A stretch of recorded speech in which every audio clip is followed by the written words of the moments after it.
जय हिंद दोस्तों। आज हम लोग डिप्लोमा फर्स्ट सेमेस्टर के पहले चैप्टर को स्टार्ट करेंगे जिसका नाम है समांतर श्रेणी। अब देखिए, समांतर श्रेणी हम लोग अभी पढ़ेंगे। पहले समांतर श्रेणी को पढ़ने से पहले हम लोगों को कुछ और चीज़ें पढ़ना पड़ेगा। अब वो है अनुक्रम, क्योंकि अनुक्रम का ही एक पार्ट होता है जिसको हम लोग समांतर श्रेणी बोलते हैं। चलिए, तो अभी हम लोग पढ़ना स्टार्ट करेंगे। पहले कुछ थोड़ा बात कर लेते हैं आपसे। देखिए, कुछ बच्चे ऐसे होंगे डिप्लोमा में जो 10th करके आए होंगे और कुछ बच्चे ऐसे होंगे जो 12th करके आए होंगे।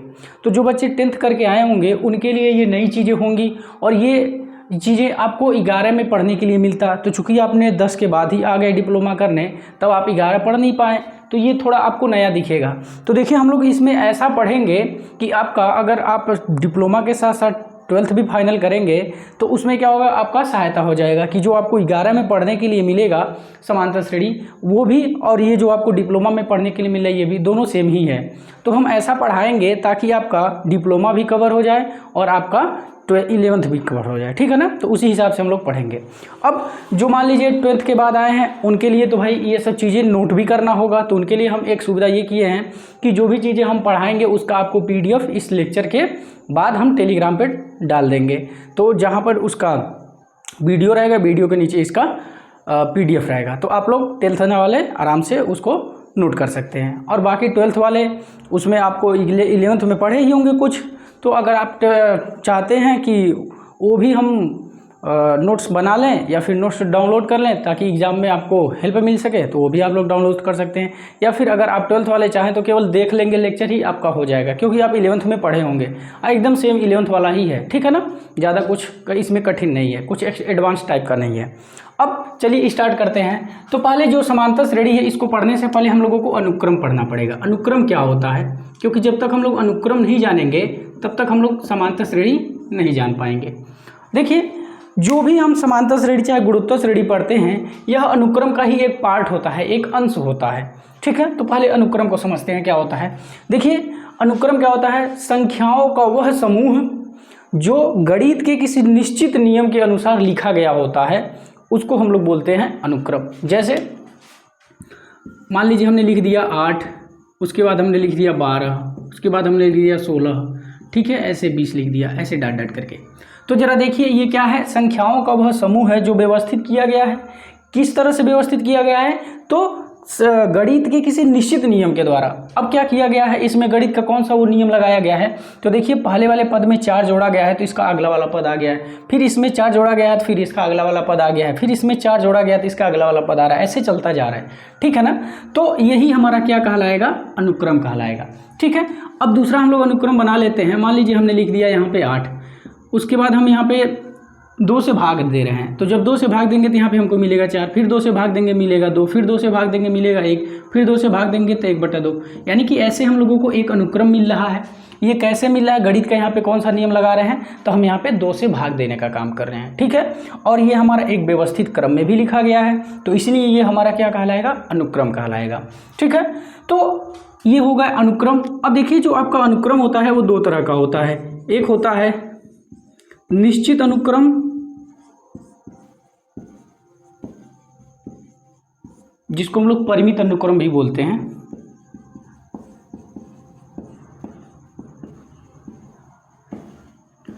इसका मतलब क्या होता है, ऐसा अनुक्रम जिसमें पदों की संख्या निश्चित हो, ठीक है, उसको हम लोग क्या बोलते हैं, परिमित अनुक्रम बोलते हैं। जैसे ले लेते हैं 2, 4, 6, 8, 10, ऐसे डाट डाट करके और यहाँ पे लिख देते हैं 50। अब देखिए, यहाँ पे पदों की संख्या निश्चित है कि इसमें कितने पद आएंगे, ठीक है। अब दूसरा है अपरिमित अनुक्रम। अब ये अपरिमित अनुक्रम क्या कहलाता है, तो ऐसा अनुक्रम जिसमें पदों की संख्या अनंत होती है उसको हम लोग बोलते हैं अपरिमित अनुक्रम। जैसे यही ले लेते हैं 2, 4, 6, 8, 10 और ऐसे हम डाट डाट करके कर देते हैं। अब जरा भाई मैं बताइए, क्या आपको इसमें पता चल रहा है कि कितने पद हैं, तो इसमें आपको पता नहीं चल रहा है कि कितने पद हैं, ठीक है ना। तो जिसमें पदों की संख्या हमको ना पता हो उसको हम लोग क्या बोलते हैं, अपरिमित अनुक्रम। और जिसमें पदों की संख्या निश्चित हो कि 10 हैं कि 50 हैं कि 100 हैं, उसको हम लोग बोलेंगे परिमित अनुक्रम, ठीक है। अब जब हम लोग ये अनुक्रम पढ़ लिए तो अब अनुक्रम के साथ साथ एक चीज़ और पढ़ लेते हैं हम लोग, वो भी बहुत इंपॉर्टेंट होता है, क्योंकि बच्चे गलती ज़्यादातर इसी में कर देते हैं। उनको पता ही नहीं होता है कि अनुक्रम क्या होता है, श्रेणी क्या होता है और श्रेणी क्या होता है। ये तीन चीज़ें हैं। अभी हम आपको बताने के बाद तीनों का अभी हम एक ही जगह पे अंतर बता देंगे। देखिए श्रेणी क्या होता है। श्रेणी जब किसी अनुक्रम को प्लस चिन्ह या माइनस चिन्ह के साथ लिख देते हैं तो जो आपको प्राप्त होता है उसी को हम श्रेणी बोलते हैं। तो जैसे यही देख लीजिए, ये 2 4 6 ऐसे दिख रहा है ना, तो अगर हम इसको ऐसे लिख दें 2 + 4 + 6 + 8 प्लस ऐसे डॉट डॉट प्लस 50, ठीक है। या फिर हम इस चीज़ को ऐसे भी लिख सकते हैं 2 - 4 - 6 - 8 फिर माइनस ऐसे डॉट डॉट -50। तो जब हम अनुक्रम को प्लस के साथ या फिर माइनस के साथ लिख देते हैं तो जो हमको प्राप्त होता है इसको हम लोग बोलते हैं श्रेणी, ठीक है।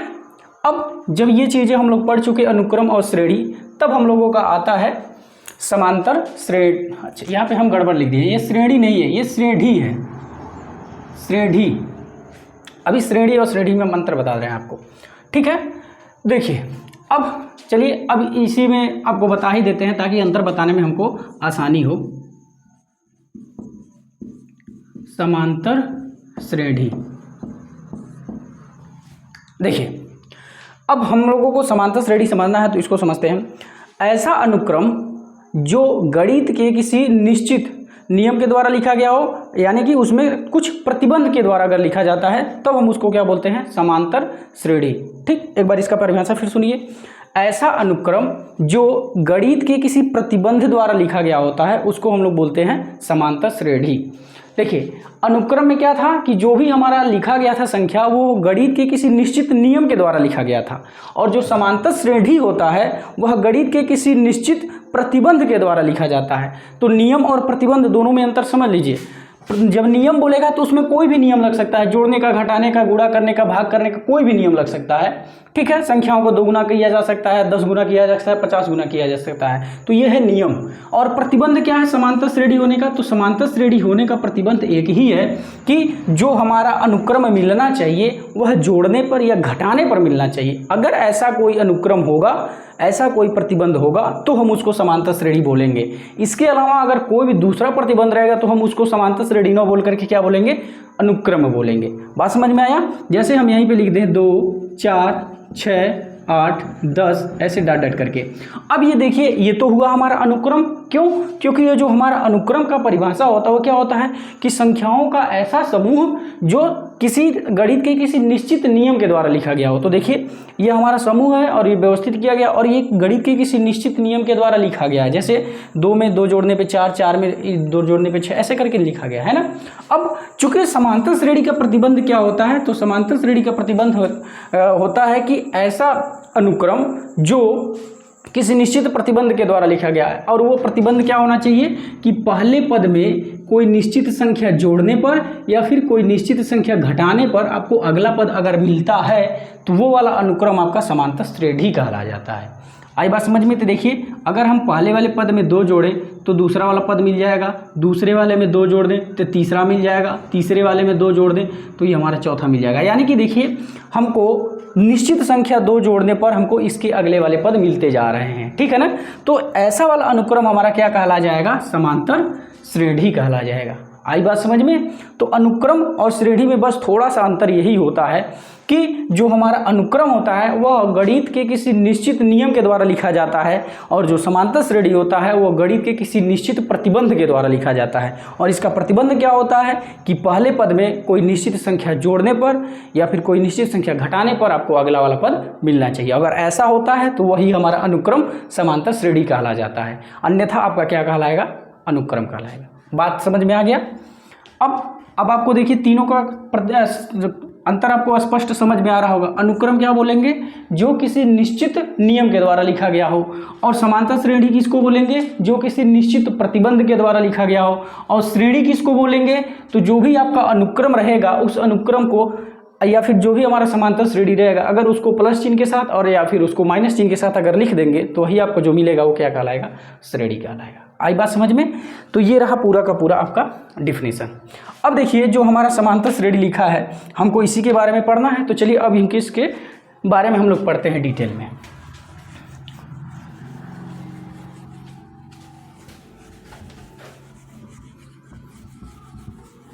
चलिए देखिए समांतर श्रेणी।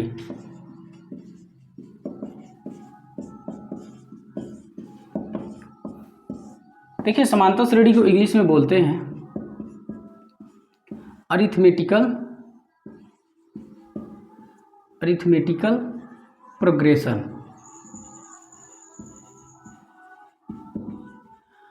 अब देखिए इसको शार्ट रूप में हम लोग ऐसे लिखते हैं 100 ऐसे करके, ठीक है।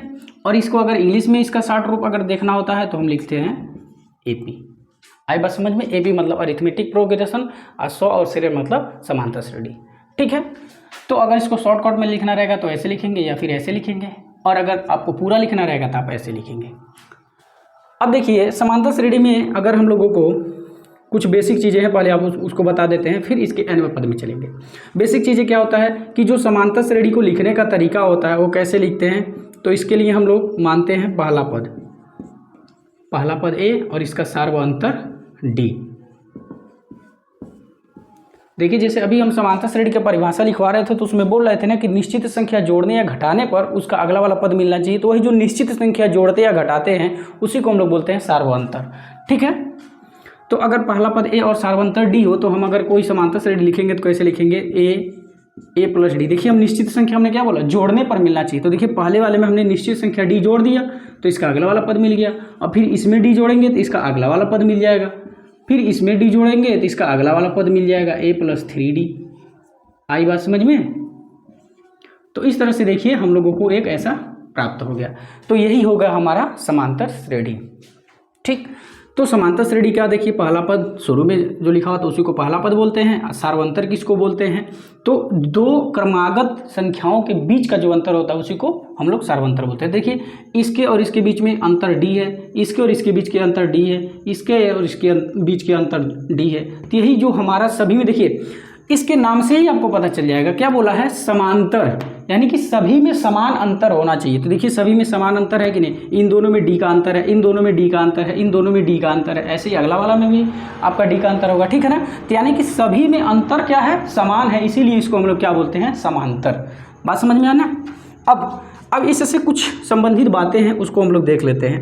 जैसे अगर हमको समांतर श्रेणी का n वां पद लिखना हो, समांतर श्रेणी का n वां पद, तो समांतर श्रेणी का n वां पद का फार्मूला होता है a plus n-1 into D, ठीक। अब ये जो हम समांतर श्रेणी का n वां पद लिख रहे हैं ये प्रारंभ से लिख रहे हैं। देखिए ये प्रारंभ लिखा नहीं जाता है बस, लेकिन हम आपको यहाँ पे दूसरा वाला भी लिखना जा रहे हैं, इसीलिए हम लोगों को थोड़ा लिखना पड़ेगा।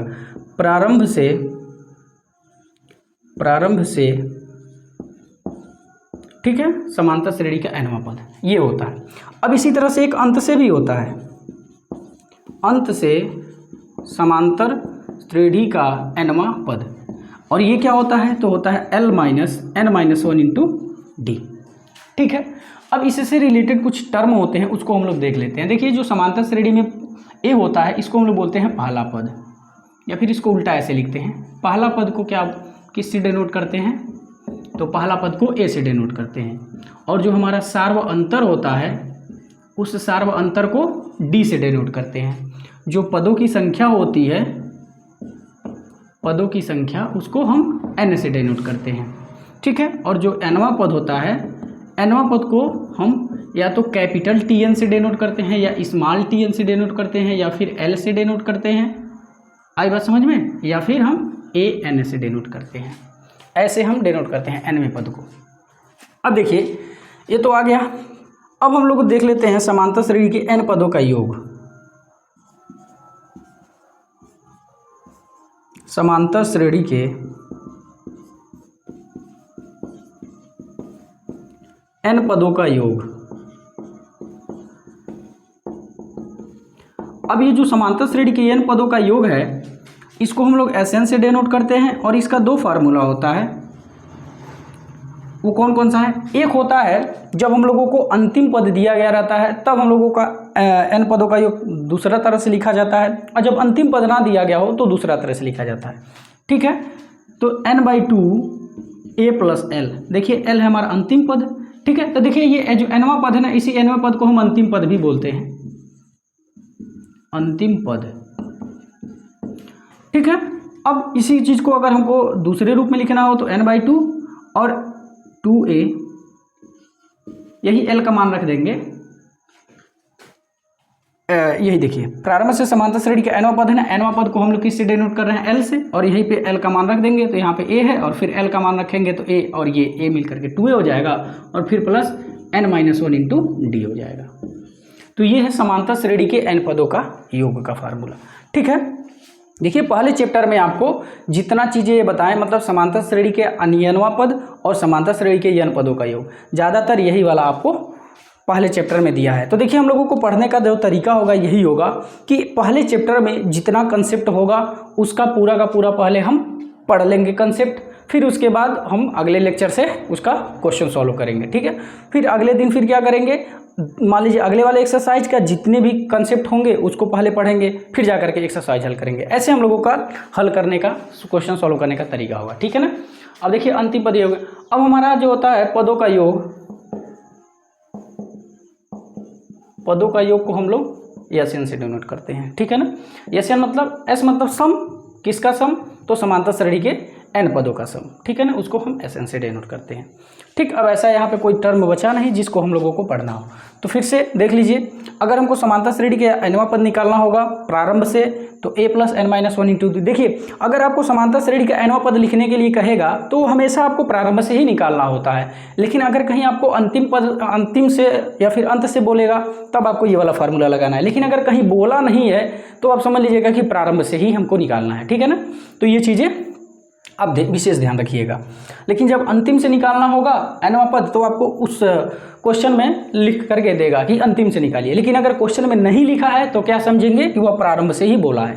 ठीक है, उसके लिए फार्मूला क्या होगा, a plus n-1 into D, और अगर अंतिम से निकालना रहेगा तो l माइनस ब्रैकेट में n-1 इंटू डी। ठीक है, और अगर हमको समांतर श्रेणी के n पदों का योगफल निकालना होगा तो n/2 ब्रैकेट में a प्लस l, या फिर n/2 2a plus n-1 into D. ठीक है, तो एक क्वेश्चन लिखते हैं और इसको सॉल्व करते हैं। मान लीजिए हमारे पास दे दिया रहे 2, उसके बाद 5, 8, 11 ऐसे डॉट डॉट करके, और यहाँ पे बोल दे 50वां पद ज्ञात कीजिए।